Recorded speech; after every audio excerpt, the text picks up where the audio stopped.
নমস্কার বন্ধুরা, মন বলে খাই খাই চ্যানেলে আপনাদেরকে স্বাগত জানাই। আজকে বেনারস ভ্রমণের কিছু অংশ আপনাদের সাথে শেয়ার করব। সবটা একসাথে শেয়ার করতে পারছি না, ভিডিওটা খুব বড় হয়ে যাবে, তাই আমি কয়েকটা ভাগে আপনাদের সঙ্গে এটা শেয়ার করছি। ট্রেন থেকে নেমেছি আমরা সকলে, প্রথম যে ছবিটা দেখলেন, তারপর বেরিয়ে এলাম স্টেশনের বাইরে।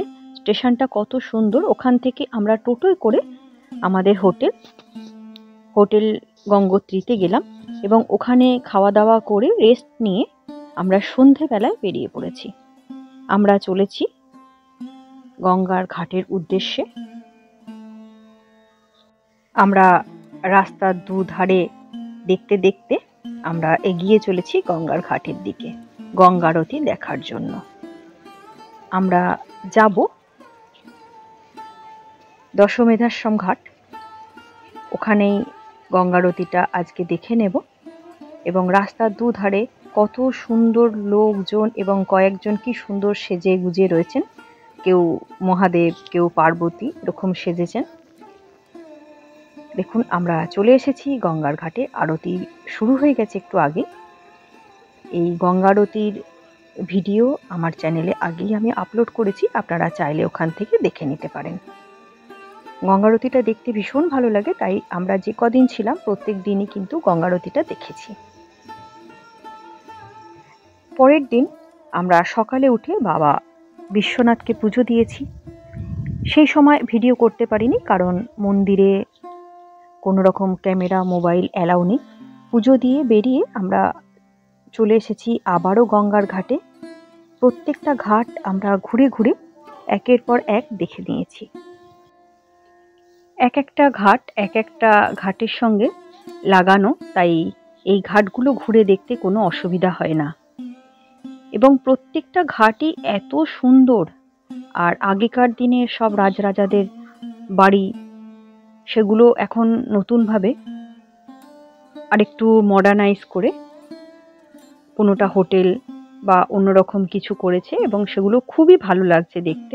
একটা অন্য রকম পরিবেশ, একটা অন্য রকম জগতে পৌঁছে যাওয়া যায় এই জায়গাটায় গেলে। তো আসুন আমরা সবাই মিলে গঙ্গার ঘাট দেখে নিই, এবং সঙ্গে মা গঙ্গাকে তো দর্শন অবশ্যই রয়েছে। অনেক বোট, স্টিমার গঙ্গার ওপরে সকলে ঘুরে বেড়াচ্ছেন। আমরাও বোটে করে গঙ্গার ঘাট প্রত্যেকটা দেখেছি এবং সেটা আমি পরের ভিডিওতে আপনাদেরকে দেখাবো। আজকের ভিডিওতে যতটা সম্ভব আপনাদেরকে দেখানোর চেষ্টা করলাম।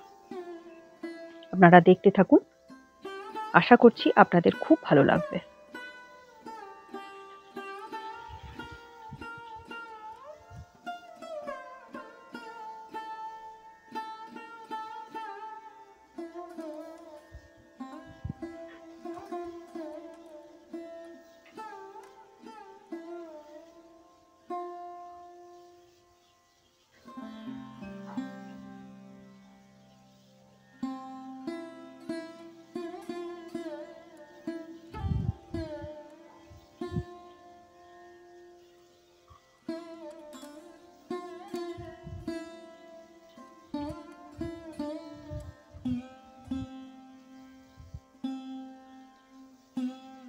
দেখুন, পুজো দেবার জন্য মানুষজন লাইন দিয়েছে, প্রচুর লাইন। আমি যতটা দেখাচ্ছি মানুষ লাইন দিয়ে পুজো দিচ্ছে, তার থেকে আরো দুগুণ মানুষ ভিতরে রয়েছে। সেখানে তো মোবাইল নিয়ে যাওয়া যাচ্ছে না, তাই ওটা দেখাতে পারছি না।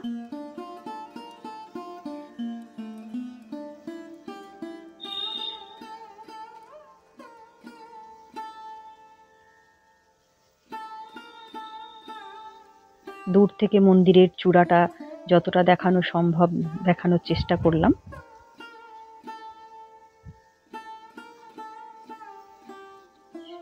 এখানে দেখুন, সব দাহ হচ্ছে মণিকর্ণিকা ঘাটের একপাশে। মানুষের জীবনের শেষ মুহূর্ত, যার পরে আমাদের আর কোনো অস্তিত্বই থাকে না এই জীবনের।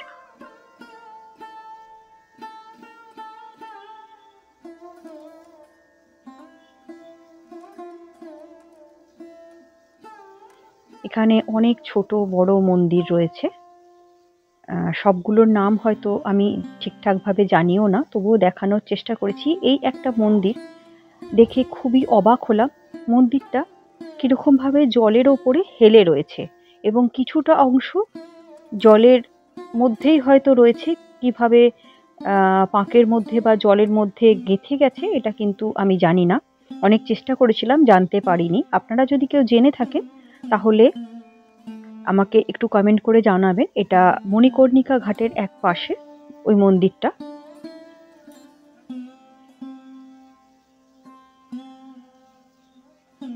আমরা যে কয়েকটা ঘাট ঘুরে দেখেছি সেগুলোর সবই নামগুলো দেখানোর চেষ্টা করেছি। শুধু আমরা মানুষরা নয়, অন্যান্য পশু পাখিরাও কিন্তু এখানে তাদের অবাধে বিচরণ করছে।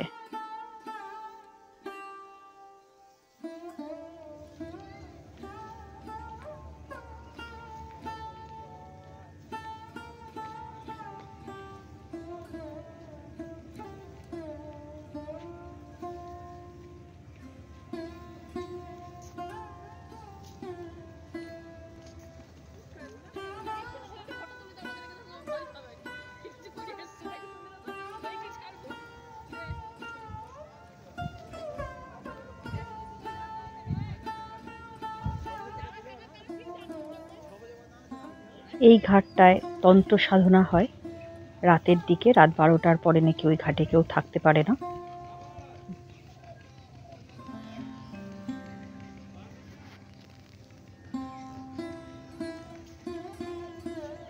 দেখুন, ঘাটের উপরেই একটা কত সুন্দর একটা রেস্টুরেন্ট করা আছে, বিলাসবহুল রেস্টুরেন্ট।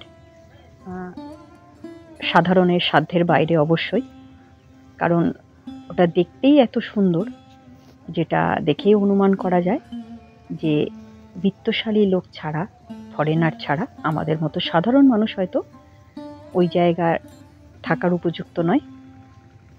কিন্তু খুব সুন্দর করে সাজানো, ভীষণ ভালো লেগেছে। এতটাই ভালো লেগেছে যে আমি আপনাদের সাথে শেয়ার না করে পারলাম না। দেখুন কত সুন্দর এক ঝাঁক পাখি উড়ে বেড়াচ্ছে।